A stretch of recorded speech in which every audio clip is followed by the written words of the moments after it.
What's up, everyone? DKRACK here.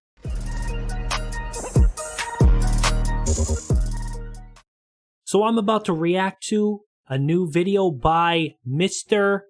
Nightmare. It's been a while since I've reacted to Mr. Nightmare. Really enjoy his videos. Like always, I'll have a link to the original video down below. But this video says 3 true scary stories to keep you up at night. Also, if you're new to my channel, make sure and subscribe. I would appreciate it. We're working our way up to 50,000 subscribers. Make sure and leave a like. Also, leave a comment down below. I would appreciate it. Well, let's go ahead and check out 3 true scary stories to keep you up at night by Mr. Nightmare. Let's go, guys.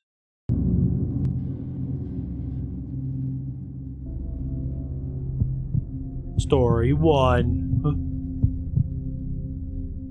My friend Keith has an uncle with dementia. Long story short, his uncle usually lives with his grandma, but she was in Florida with some church group for the week, and Keith was going on a business trip, so while he was gone, he hired me to house sit. This included watching after and taking care of his uncle. I'll call him Uncle Oh, Nick. this is not going to end well. Keith would only be gone for 2 days. On the first day of my house sitting, I mostly just hung out in the backyard reading and tanning, or in the living room watching TV. I cooked twice. Each time I made extra food for Uncle Nick, but I never saw him come out of his room upstairs. I went up to knock on his door lightly and tell him I made food. I heard a grunting noise on the other side of the door. I assumed that was his way of acknowledging me. I never actually met his uncle. Oddly enough, we weren't introduced when Keith hired me for this little job. Yeah, that is kind of odd. You think you would meet him? Aware of my being there. At least that's what Keith said. He never left his room to eat while I was in the living room, so I went up to Keith's spare room for the night. I left the door cracked open so I could listen, and I eventually heard a door down the hall opening and unsettlingly quick and heavy footsteps moving down the hall and down the stairs. Seconds later, I heard the same footsteps rush back up the stairs and back to the room. Then the door slammed shut. It was honestly a little unnerving. Hard to explain, just the intent. Did he like run downstairs just to get the food? He's like, crap, I'm hungry.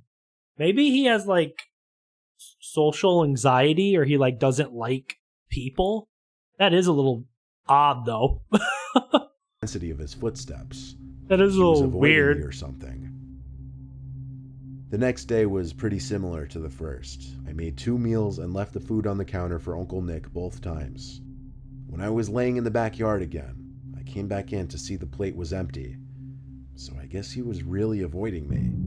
He ate his food. I went back out to tan some more, and when I thought about it, I looked up to the bedroom Nick was staying at, and there he was, looking at me through the window. Oh, he's a creeper. When he noticed me, he ducked down.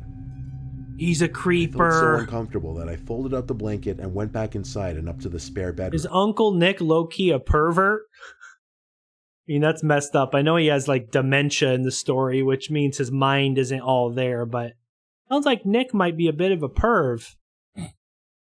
Oh my god, that's messed up. It was okay. Oh. One more night of this and I'd be home. I made dinner that night and left him another plate. As I walked up to the spare bedroom, I noticed his bedroom door was open now. First time I'd seen that.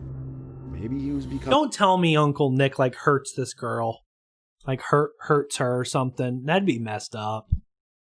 Less shy. I went to brush my teeth and go to my room for the rest of the night to give him his space. I was having a rough time sleeping though.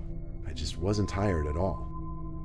While laying there in the dark, I heard a short creaking sound coming from inside the room, even over the noise of the fan next to me. Inside the room? I sat up and looked around. He's in the room with her. No. I didn't see anything. More specifically, I didn't see Uncle Nick.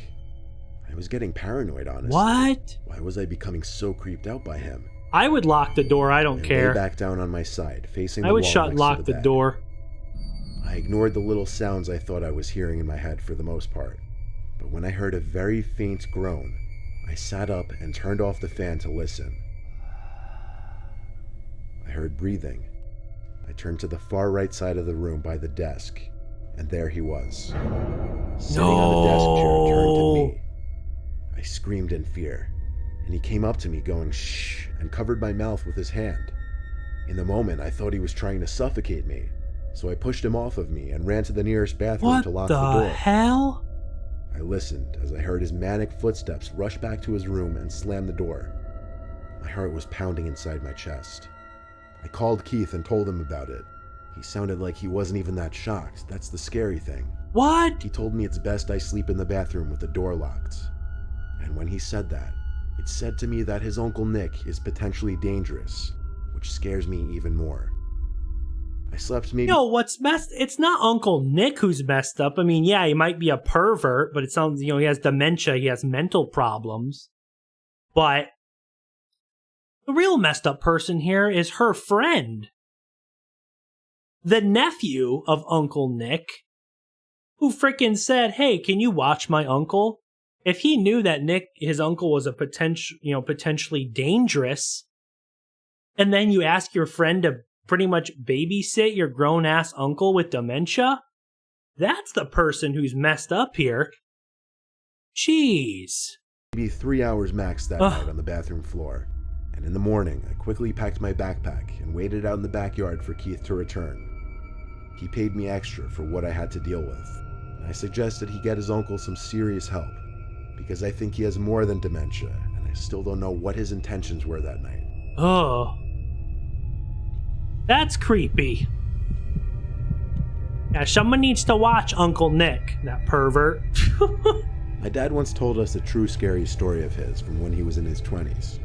When he was still living with my grandparents, he lived next door to this older couple in their 60s. One winter, the wife Margie next door went missing. The husband knocked on their door and asked my grandparents if they'd seen her, but unfortunately they hadn't. Don't tell me there's like a twist in the story like the husband frickin' killed her. No. Let's just see where it goes. And by the way, I have people leave comments sometimes saying, oh my gosh, stop pausing the video. Why are you pausing the video? I hate that. You're annoying when you pause the video. Well, I'm doing a reaction. I have a link to the original video down below. If you want to watch if you want to watch the videos that I react to with no interruptions, no pauses, go watch the original video. This is a reaction channel. I'm not just going to play the video straight through without saying anything. I have to give a reaction. So I just had to say that because it annoys me sometimes. No one had, apparently. A few days later, my dad was out at the park playing football with friends. That's when it started to snow. They played in the snow for a while until it got to be too much. Then they all went their separate ways back home. When my dad got home, he realized his parents were gone. My dad started the fireplace and went to his room, which was adjacent to the living room, to throw his stuff on his bed. Then he went to take a warm shower.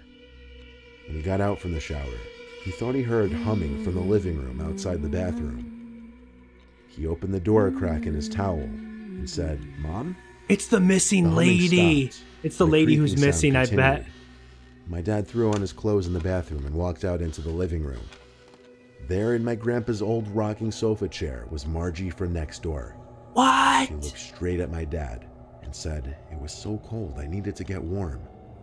My dad ran next door to get the husband, but when the two of them returned to the living room, the sofa chair was empty and Margie was gone. The two of them searched the whole house together, calling her name, but she wasn't there. Now, this much of the story was enough to creep me out already when my dad told it to us. Did she die and that was like her ghost? The really scary part didn't happen until the next day, when Margie's dead body was found in the man next door's crawl space, where she apparently tripped and sliced her head open on a sharp object. What? I only found her because the smell became so unbearable he smelt it from the garage. The thing is, the body was deemed to have been dead for at least 3 days. Yet my dad... That's what I was just gonna say. She was in the rocking chair and she said, "Oh, I was so cold, I needed to warm up," or whatever.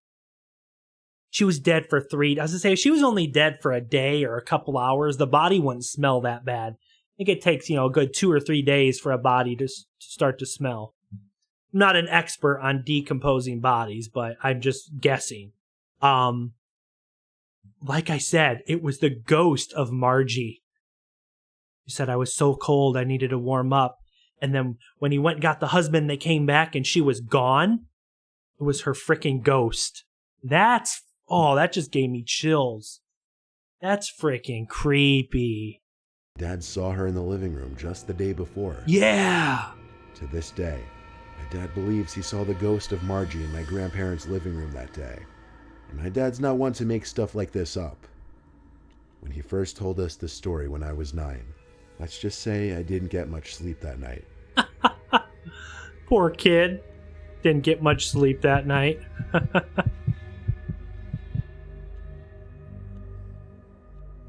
There's a lot of Black Lives Matter protesting going on in my area.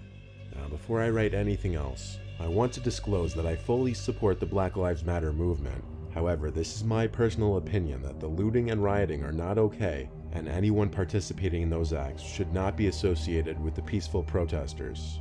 I agree with that. Unfortunately, mixed in with the peaceful protesters are the looters and rioters hiding in plain sight. And violent people destroying property. Many stores and houses in the town next to mine were broken into and robbed, and a lot of car windows were smashed. There were rumors from the cops in our friend group that our town would be a target the next night. We stayed up a little later than usual the next night for that reason, and while watching a movie together as a family, we had to mute the TV when we heard yells from outside. We checked out the window. Oh, and no. A large group of young men with masks on were parading down the street. They weren't holding protest signs or anything. They were just being loud and, by the sound of it, cursing a lot. They didn't appear to be damaging any property, so we went back to our movie.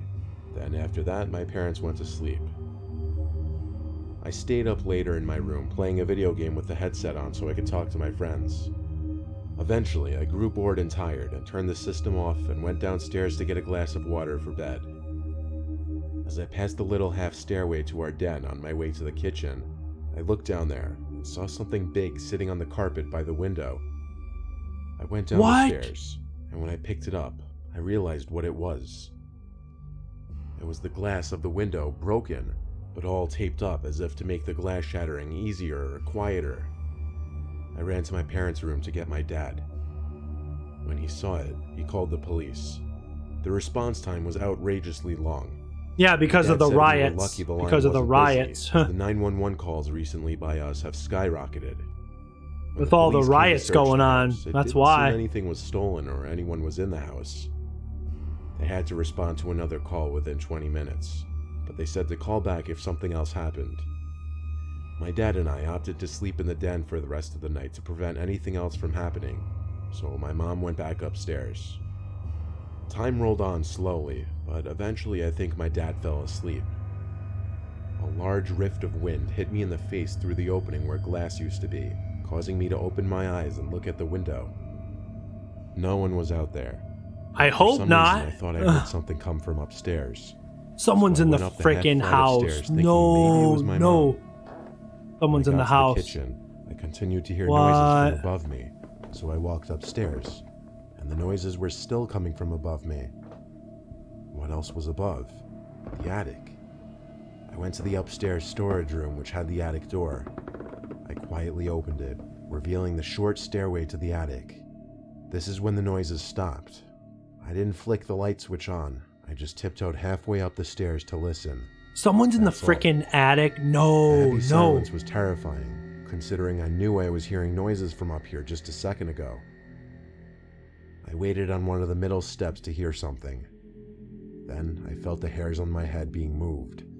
Someone's fingers started running through the curls in my hair as I heard this deep, short cackling sound. I let out a cry for help from my dad, as all the confidence immediately left my body and I was overcome with horror. I ran out from the attic to meet my dad halfway down at the kitchen. Who the hell's in the attic? Attic. He once again called the police instead, while we heard shuffling and thumps from above us. The cops once again came, and upon entering the attic with their guns drawn, were able to locate someone. They came out of the attic with some creepy old man with a mask on, looking at my family and I and laughing as he walked out. When the cops asked him in the back of the car what he was planning on doing, he simply admitted right away that he's seen all the looting going on the news, that he wanted to join in on the fun. He made his way to our attic because he said that's where people store their most valuable possessions. Based on the way the man spoke and acted in general, you could tell he was certifiably insane. Oh, He told the cops that he was hell alone. no. Oddly enough, he answered all their questions no problem. But once again, this guy clearly had some screws loose or missing entirely. Yeah, to just hide in Feeling him someone's brush his attic? hand through my What? hair like that will probably haunt me for a long time. Oh, maybe even that... life. And one thing is for sure, I don't feel safe going in that attic anymore. Damn, that's creepy as hell. Alright guys, so it's 3 true scary stories to keep you up at night by Mr. Nightmare. Again, if you enjoyed this video and you haven't subscribed to my channel yet, please do that. Leave a like, leave a comment down below. Thanks for watching guys, and I'll see you next time. Peace.